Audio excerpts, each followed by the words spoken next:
I think that it's important for the support person to know their strengths and to really lean into those. So if your strength is animals, offer to walk their dog for Hmm. them. If your strength is cooking, go to their house and make them food. If your strength is administrative organization, find them a therapist. If your strength is emotional space holding, do that for them and ask them how their grief is doing. But to know that everyone has a strength, which means that everyone can be of support in some way. You don't have to fit yourself into this box of one of these categories, but the support person can rather reflect on what their natural gifts are and lean into those and encourage the surrounding supportive community to do the same.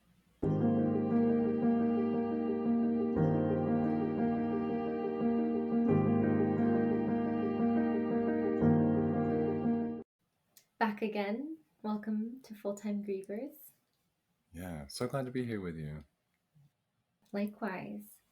So, today we are talking about how to support someone who is grieving. And for context, this is and how an everyday person can help another everyday person who is grieving. This is not a professional training. This is not for practitioners to expand their specialties to grief. If you would like that, please go and receive some grieving training. Yeah, this is for your everyday person. Yeah, such an important disclaimer. We're really focusing this on how to support someone that, like, your family member or your friend or your, partner, someone like that. So where should we start? So I think we should start with the sort of umbrella image that so many people don't know what to do or what to say when someone is grieving, which results in them doing nothing and saying nothing, and even in some instances, disappearing. And that is the opposite of what the griever needs. The griever really just needs you to be there with them. And that can look like being okay with just sitting with them in discomfort, not trying to change them or fix them in any way, not trying to lift their spirits, but to just be okay with being there in the uncomfortable feelings. Yeah, yeah. Just accompanying them, that Hmm. being like the kind of main theme or the main idea of if we're supporting someone who's going through a grieving process, just being someone who's in it with them. Not like Hmm. you jump down into the feelings with them necessarily, but with them as they do their process. Yeah, exactly. Yeah. You mentioned not knowing what to say, not knowing what to do. Often in those situations, we respond in a way that we've maybe heard someone else respond, or someone else has responded to us, or we've seen in a card somewhere. And so that's one of the things I definitely want to put on the list is try to avoid responding to them with a platitude. Even if you don't know what Mm. to say, instead of like, they would want you to carry on with your life, or they wouldn't want you to be so upset, or you've got to live for them now, or Or they're in heaven now, or they're yes, in a better place. yes, Yeah. or even eventually you have to let them go, Mm. or Hmm. I hope this funeral or event or gesture will bring you some closure or peace. Yeah. I mean, those are coming from a wonderful place, and we definitely don't like to see our loved ones hurting. And it's the kind of phrase that just for the griever feels like you're, even if it's coming from a wonderful place, even if they can read between the lines of what you're trying to say, some measure of it also comes with please stop grieving at me. Hmm. And for the griever, that's really hard to hear. Hmm. We can't tuck it away. And it's also kind of spiritual bypassing. It really can be. Yeah, Yeah, especially the ones if they're in a better place, they're in heaven. yeah, And it's also one thing if you say that to someone who has the same faith as you, but right. it's even more really the wrong thing to say to someone who has a different faith as you. Mm-hmm. Mm-hmm. Yeah. Yeah. Yeah. If they don't believe in heaven, or I don't know, they have some other kind of version of heaven or afterlife. Yeah. You really don't want to accidentally step on those toes just while you're trying to like be there with or support the person that you love. Yeah. So yeah, try not to go for the platitudes even though you don't know what to say. Hmm. I often actually find a lot of respect for people who say, wow, I don't know what to say, because Yeah. it's honest and they Yeah. don't. Yeah. And that's okay. It's And there, okay that they don't. yeah, and there kind of isn't anything that's perfect to say, right? Other than, oh yeah, I see you, I hear you, I get this, Yeah. right? Yeah. If you do get it, for that Yeah. It's better to say, I don't know what to say, matter. Mm-hmm. than to say, oh, they're in a better place now. They wouldn't want you to be so sad. Yeah. Yeah. Yeah. Even I don't know what to say. I just tell me what you need, or tell me how I can support you, or tell me what you want to hear, even. Yeah. That's a good one. Along those lines, and still in that vein of not knowing what to say, it's kind of on the opposite end of the spectrum. I would suggest not avoiding talking about the lost loved one. Hmm. That's often something that we do when we're trying to support. Like, ooh, I don't want to upset them. I don't want to mention so and so, or mention so and so's things, or process that we have to do with their lost loved ones' things. Right? But we're not saving the grieving person anything. They're with it anyway. They're thinking about it Yeah. and they're just ignoring it because you're ignoring it. It's a mutual ignoring rather than acknowledging the elephant in the room, which is the fact that the grieving person is grieving. Yeah. Whether or not we want to hear it again, and hopefully we're willing to hear it again, often our grieving loved ones or grieving people that we're supporting want to talk about the person that they lost again, and Yeah. they get into a space of not wanting to bring it up with someone else, or not wanting to bring it up with someone else who might have a problem with their tears or them getting upset around it, and so they hold back on sharing some. But again, they're walking around with thoughts of their lost loved one, like 24/7. So Yeah. we're not saving them anything by avoiding talking about them. Hmm. I think that a really beautiful thing people can do here also is to anticipate needs. So everyone on earth has a need to eat, drink water, and sleep. Mm-hmm. And so it is of huge service to make sure that your grieving person is eating, drinking water, and if possible, getting sleep. Right. Understanding that they may have trouble sleeping, understanding that they may tell you they don't want to eat, understanding that they may not be tuned into the last time they had any sips of their beverage, right? Yeah. But yeah, yeah. But still making food in the same Mm-hmm. house as them, letting them smell the food that's being cooked Mm-hmm. that might activate some hunger, Mm-hmm. and then making them a plate and say, hey, I made this for you. You don't have to eat it if you don't want to, but it's here. Yeah. Oh my gosh. Just hearing you say that like touches my grieving heart so much. Yeah. Yeah, and I think those specific needs that you described are so basic and so important, especially to the high energy output of someone in a grieving process, that we can like look to meet those, look to offer those in an ongoing or regular way. But there might be other needs, and I want to encourage the support person to also not assume that you know, right? Hmm. Don't assume that you like outside of these really basic ones that all humans need. Don't assume that you know what that the person needs or doesn't need something, or assume that they're gonna have the same reaction today or tomorrow, right? There's this. We want to hold the space around the grieving person as this real open and I want to say almost like curious space that we Yeah. invite around them of like I don't know where you are today, so let me I'll bring you something to eat. I'll bring you some water. I'll make sure you help you have rest if I can. But also, is there anything that you need? Where are you today? How is it going Yeah. today? And continuing to be that person who shows up for them that way. Yeah. We have a whole episode called How to Receive Support While Grieving. And it comes with a handout that people can download to fill in for themselves. And another thing a support person could do is to help the grieving person identify what needs they have by going through this handout with them.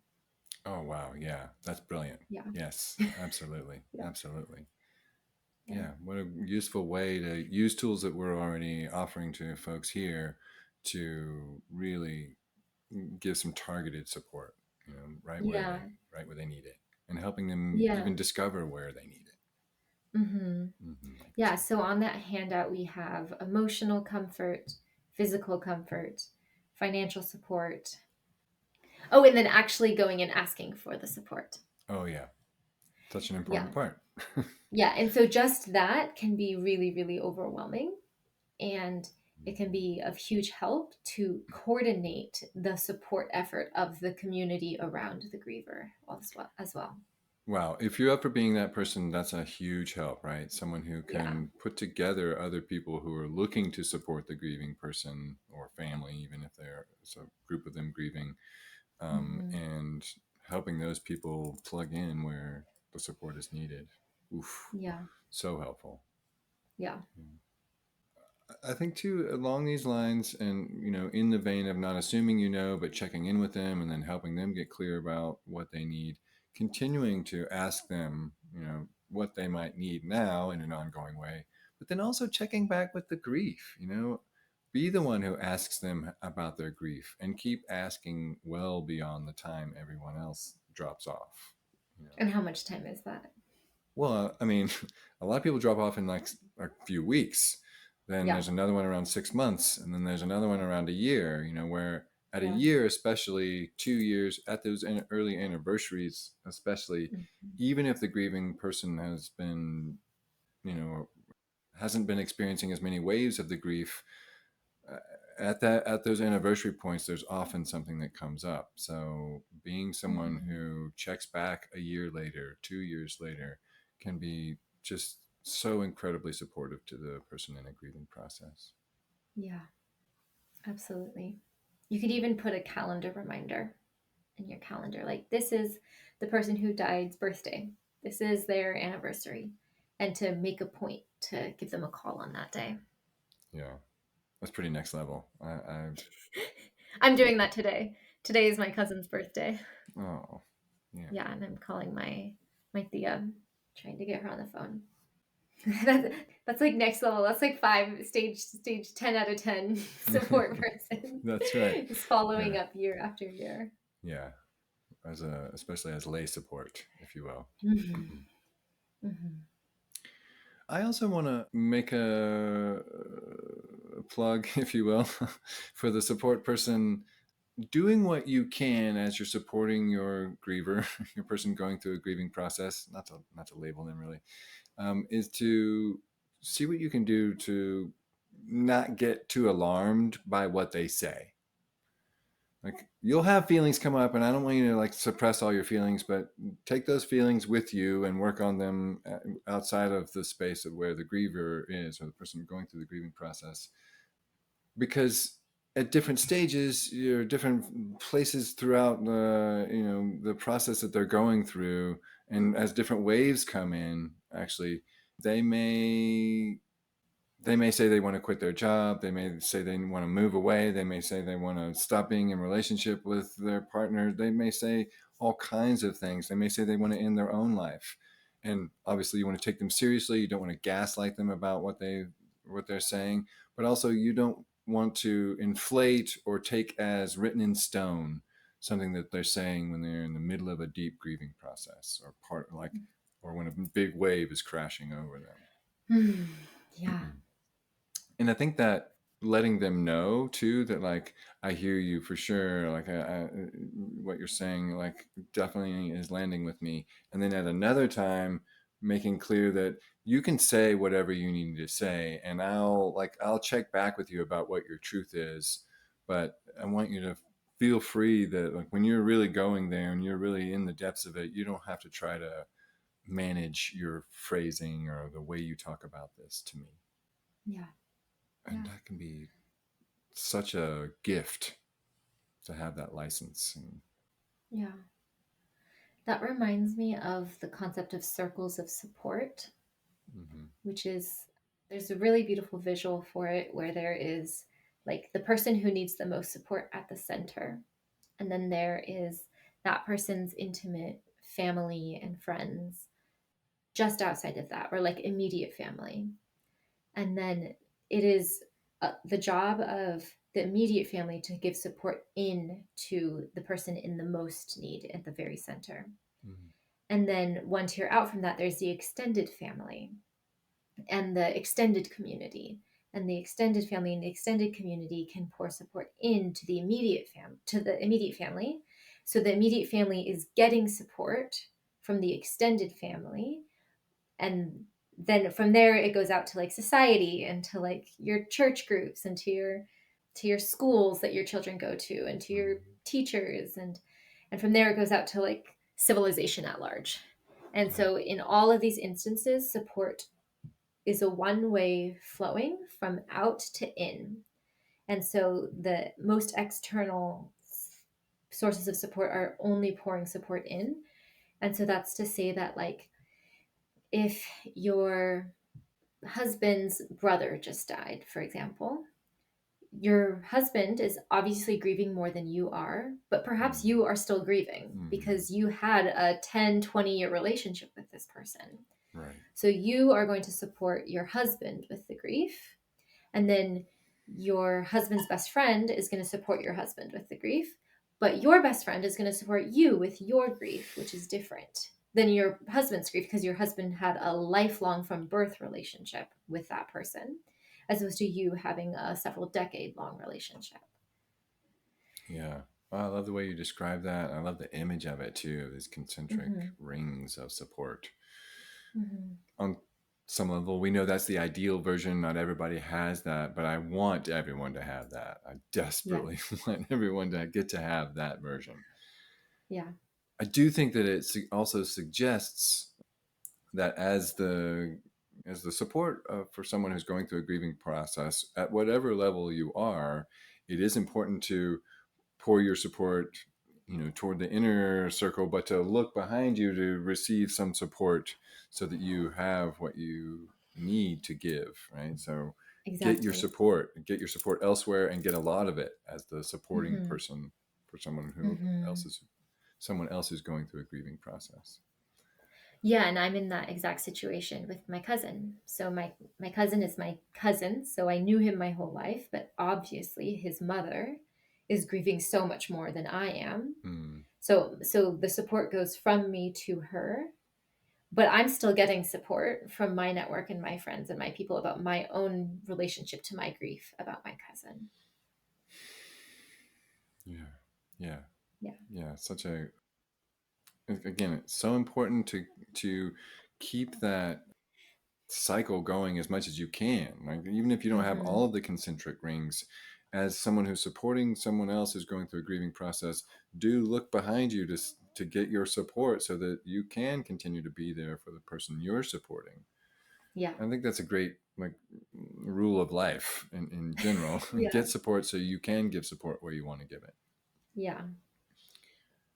But I also think it's important to, as someone who's supporting someone else going through a grieving process, even if you're used to getting support from them, maybe do a little bit more of looking elsewhere to get your support so that they're doing a little less of that version, just especially initially, but and for a little period as they're navigating their grieving process.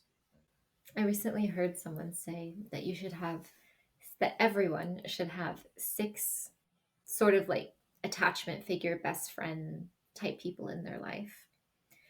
And then the question was, why six? And the answer was, in case five of them are busy.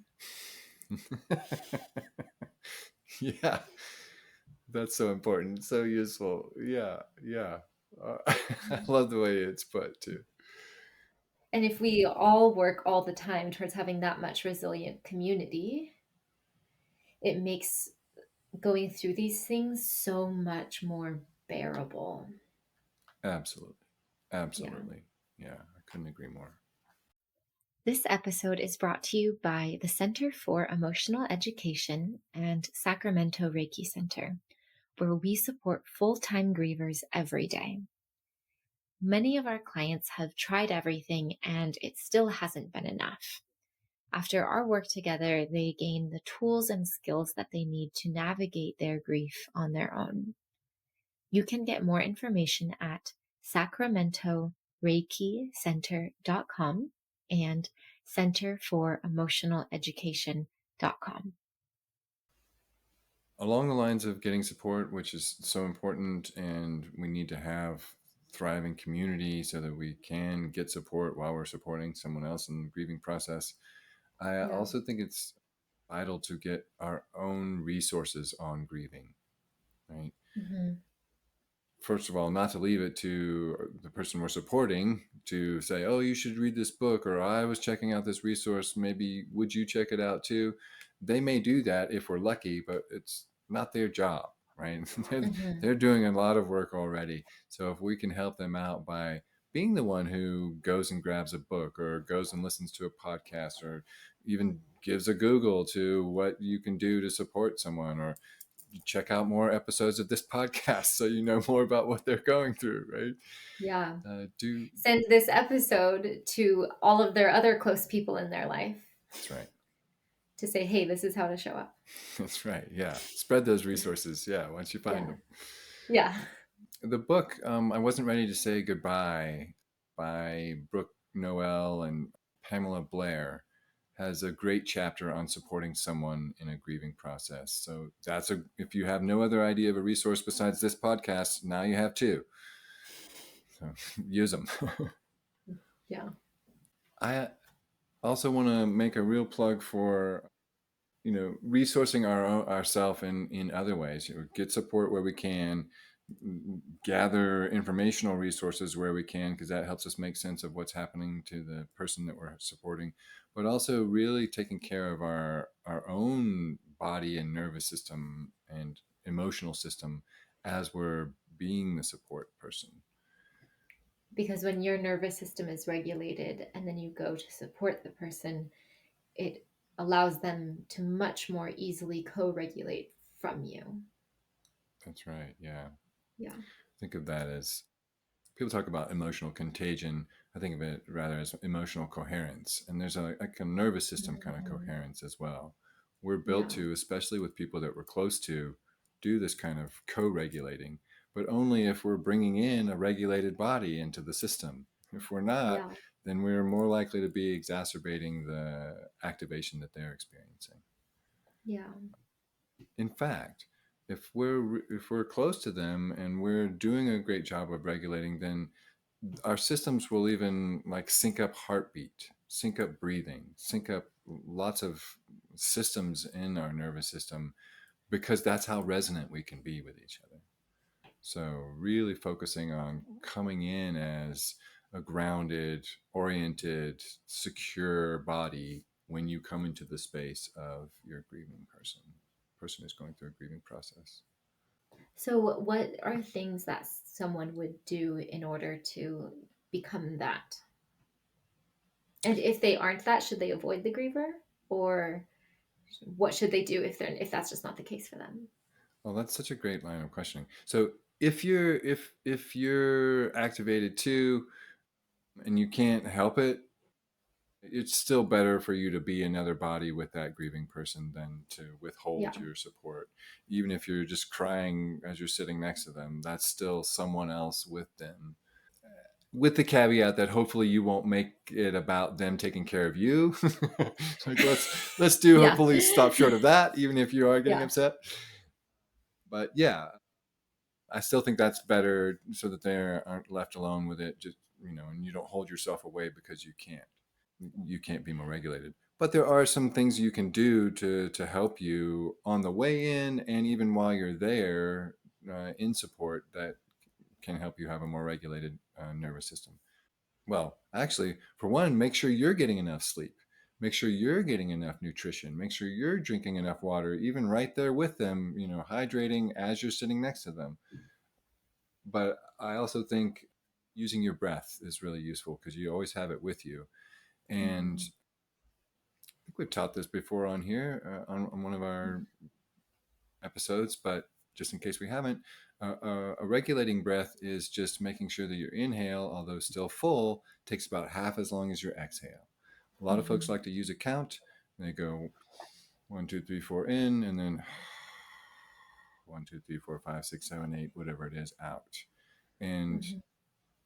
just controlling your breath at all is really regulating to your nervous system. But that particular breath works because when we inhale, we're activating the mobilizing part of our nervous system. It's the sympathetic nervous system. When we Hmm. exhale, we're activating the rest and digest part of our nervous system, which is called the parasympathetic nervous system. So with each breath, we're just making sure we're spending longer activating that rest and digest part of our nervous system. That breath alone, if you're doing it for a few minutes on your way into seeing them or while you're with them, can be a powerful signal to your nervous system that you don't need to be really highly activated, right? It can be very soothing to your nervous system, and them being near you while you're doing it, their mirror neuron system will run a simulation of it, so they get a little of the benefit just from seeing or witnessing you doing it, even before they start to cohere to your state. But I think Hmm. another one that's really, really useful when we're hanging out with someone who's in a grieving process, especially if they're particularly activated, is some light touch. And if you're like hugging them, then the two of you are getting some, and I would encourage you to just keep that boring, not a lot of rubbing or squeezing or any fast motion, but just an arm around them and let them lean into you, kind of a thing. But if you're not touching them, then you can bring touch in for yourself that will remind your nervous system that you're over here, you're safe, you're just witnessing what they're going through, even though they're pretty activated. But if you keep that touch going for 30 seconds or more, then you're generating the release of oxytocin in your brain, which will shift your Hmm. neurochemistry. If you have cortisol coming up, it's the antidote to cortisol. So you'll de stress neurochemically too. That's also perceptible to the other person's nervous system. So they'll start to de stress neurochemically as well. So that light touch can be even just like rubbing your own palms together gently. Sometimes when I'm doing a video call where I'm supporting someone, I might be just like hands below the camera, gently rubbing the back of one hand with the palm of the other. That works. You can also put your hand to your heart. That's a really great spot. There's also a nice energetic circuit when you do that, putting your palm where the heart meridian comes out to your heart source. Those are Hmm. ways that I like to use, especially when I'm with someone. What about you, Selysa? Do you have other ways you like to regulate or resource so that you can be more fully of support to your Yeah, people? I love making sure I spend time outside every day, Oh, yes. if possible in the sunlight, if there's sunlight on that day. Mm-hmm. Trying to really feel that sense of groundedness and connectedness to the earth gives me that sense of security and abundance. I think that this is kind of an obscure one, but like actually making sure that your fridge is stocked and your pantry is stocked creates a sense of security. Most people on earth have had ancestors who have undergone famine within the last 7 generations. So our genes are still kind of on alert that there might be famine one day. And so having an abundance of food creates that sense of security that we're going to be okay. Yeah. Yes, absolutely. I like that Mhm. too because that dips into when we're supporting someone going through a grieving process and supporting them to get tuned into their needs and helping them meet their needs, also tuning into our own needs, right? So you're saying it Yeah. for safety and security and looking for all the Mhm. ways, simple ways, even like making sure our own refrigerator has enough food in it, things like that, Mhm. to help meet our own needs for security and safety as we're supporting them. Yes, Yeah. yes, yes. And if you live with them, then that has the added benefit of them living with a fully stocked fridge. Yes. Yeah. Yeah. Or if you're bringing meals to them, it also gives you the benefit of having more to work with when you're making Yeah. meals. Yeah. Yeah, exactly. There's so many other ones. I love the breathing exercises and the pranayama. Yoga is phenomenal. Mm. Starting or continuing and being really diligent about a yoga or tai chi or qigong practice. All of those practices incorporate movement with breath, which is going to move stagnant energy through the body and get nervous system regulation.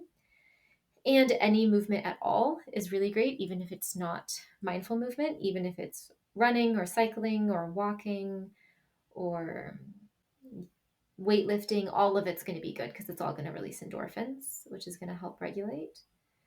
But Well, and bonus points for the mindful movement that is movement and breath yeah, totally. ones. But Yeah. also, you can invite the person going through the grieving process to take a walk, right? That's Yeah. always a really wonderful thing. Well, unless they don't want to go, then don't make Yeah. them go. But it can Yeah. be a really wonderful thing for both of you as a way to get some movement. Yeah. Yeah. Yeah.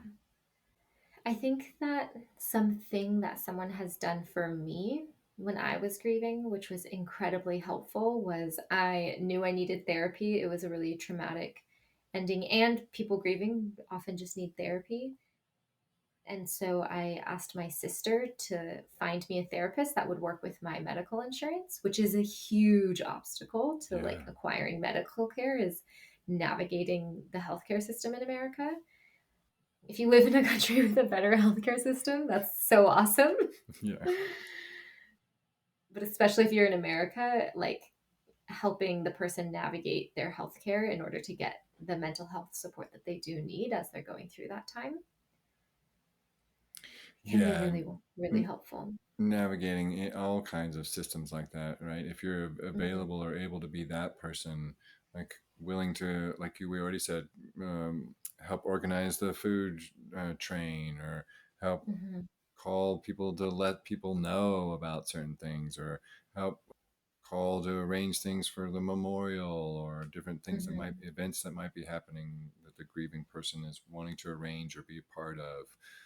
Mm-hmm. Like you're saying, if they're needing some external support, or and they likely do, helping them get that or access that external support. Yeah. Yes, Yeah. that can be really vital for someone in a grieving process, because as we're going through the grieving, we're navigating the loss, but we also have a whole life that's still going on that becomes quite a bit more to deal with. In addition, there's the added things that come when you're in a grieving process, but then there's also just trying to still get through your regular life. And so being someone who can support with even those kinds of things in an ongoing way can really make a difference for someone going through a grieving Yeah. process. Mm-hmm. Anything else on your list that's sticking out? I think that it's important for the support person to know their strengths and to really lean into those. So if your strength is animals, offer to walk their dog Mm-hmm. for them. If your strength is cooking, go to their house and make them food. If your strength is administrative organization, find them a therapist. If your strength is emotional space holding, do that for them and ask them how their grief is doing. But to know that everyone has a strength, which means that everyone can be of support in some way, and you don't have to fit yourself into this box of one of these categories, but the support person can rather reflect on what their natural gifts are and lean into those and encourage the surrounding supportive community to do the same. Yeah, yeah. I'm so glad you brought that one up, because I think there are those of us who want to help so badly, and so we'll just throw ourselves at whatever task comes up, even if it's not something that's really our jam. And that can be a way that we wind up getting, as support people, getting burned out. Yeah. Right. So really, like, staying in your lane, staying in what feels good and right for you to do, as you're supporting, is usually going to be plenty, especially if Yeah. you're doing any amount of helping coordinate other helpers, Yeah. Yeah. which may not be your jam. So if it's not, you don't have to take that on. But if it is, that can be a way to make sure that you're also not taking on more than is right for you, right? By Yeah. bringing in other people. Yeah. Well, I think another important thing that we want to make sure to mention is to repeat, right?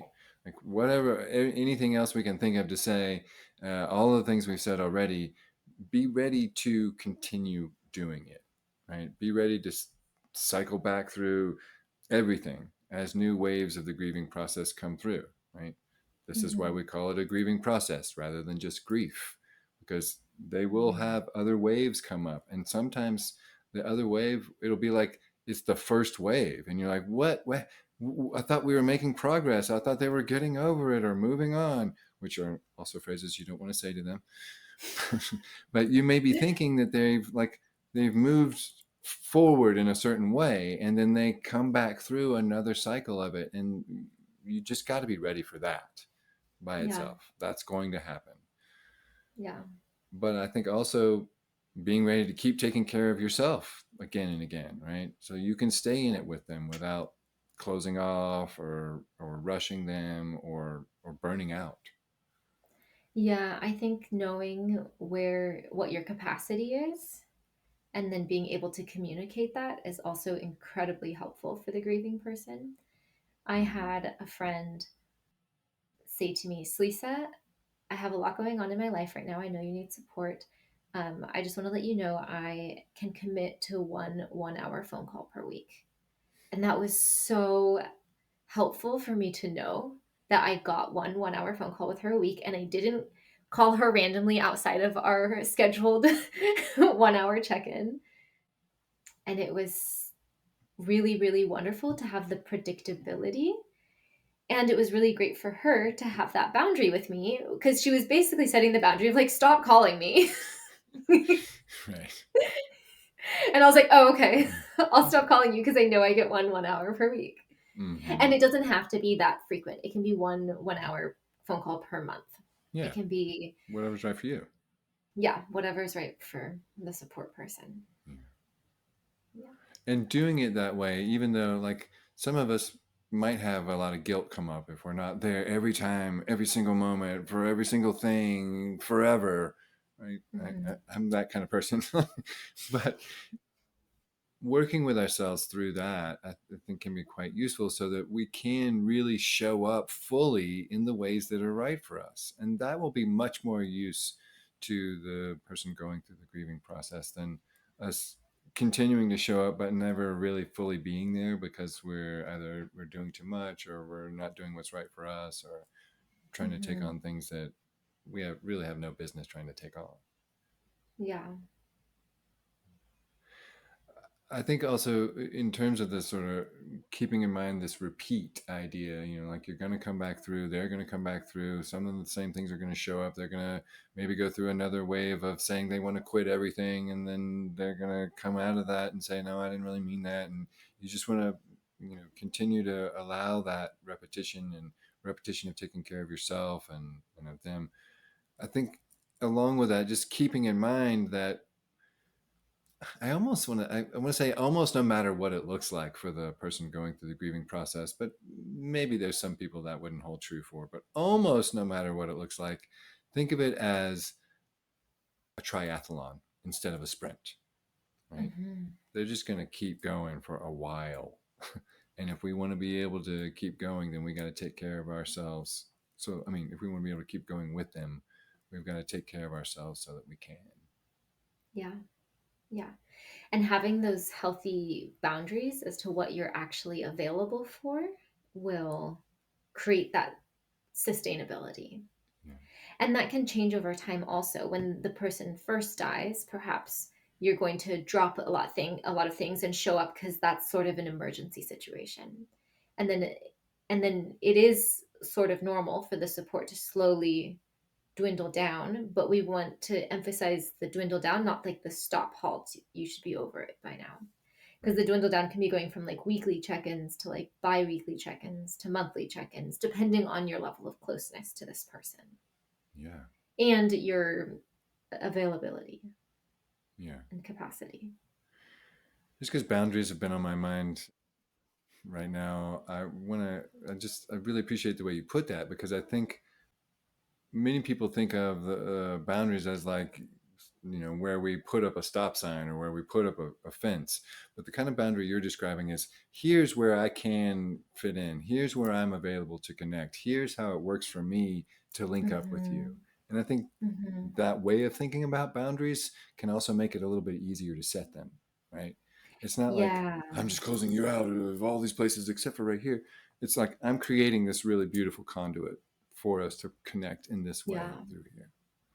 Yeah. I love how boundaries create expansion and growth because you know what the other person is available for. And then you're able to work within that. Because most people do not want to take more than what people want to give them. Right. But if they have no idea where your boundary is because you have a very loose boundary and you answer their call every single day, Mm-hmm. then that's you're going to burn out. Right. Right. Unless you love talking to them every single day and that doesn't bother you at all. But if you think you're burning out, listen to that and set a boundary like my friend set with me. Yeah. So Yeah. beautiful. Okay. I'm Yeah. so glad we had a chance to talk about this. I think it's a really useful topic for folks. And if you're the one going through a grieving process, you can just point your people to this episode. Mm-hmm. Yeah. Say, listen to this. Yeah. Anticipate my needs. Feed me. Yeah. Yeah. Awesome. Thanks, Nathan. Yeah. Thank you, Selysa. Hey, thanks for listening to Full Time Grievers. Please like this video, subscribe, and hit that notification bell so you find out when we release the next episode. If you have thoughts or questions about what we shared, please leave them in the comments below. And if this episode made you think of someone, we invite you to send it to them. They could probably use it. Also, don't forget to get your free Receiving Support While Grieving guide in the show notes below.